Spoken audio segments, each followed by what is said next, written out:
నమస్తే. ఇన్స్టాగ్రామ్ అనేది ఒక వరం అండి. చెప్పాలంటే ఏంటంటే ఎక్కడున్న వాళ్ళకి కానీ లేని వాళ్ళకి కానీ ఎప్పుడైతే ఇన్స్టాగ్రామ్ స్టార్ట్ అయిందో అప్పుడు ఎక్కువగా హెల్ప్ చేసే గుణం చాలా మందికి కలిగిందండి.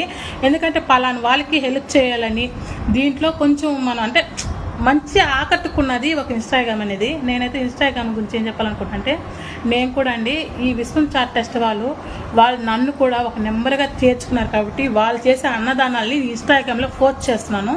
అయితే నేను ఒక విషయం చెప్తానండి. వీళ్ళు వచ్చి నిత్య అన్నదానంతో అంబేద్కర్ బొమ్మ కాడ ఒక వెలుగు వెలిగిందండి. అయితే ఇప్పుడు అక్కడ కొన్ని కారణం వల్ల అక్కడ పెట్టలేకపోతున్నారు. అయితే ఏంటంటే నిత్య అన్నదానం అక్కడక్కడ రోడ్ సైడ్ ఉన్న వాళ్ళకి బెగ్గర్స్ మొత్తం పెడతా ఉన్నారండి పాపం. అయితే వీళ్ళ కోసం ఒక నిలయం కట్టాలనుకున్నారు, ఒక ఆశ్రమం కట్టాలనుకున్నారు. అది త్వరలో అయితే కట్టాలంటారు. అయితే మీరు ఒకే కారణం వల్ల ఒక్క షేర్ చేసి ఒక ఫాలో కట్టండి. వాళ్ళకి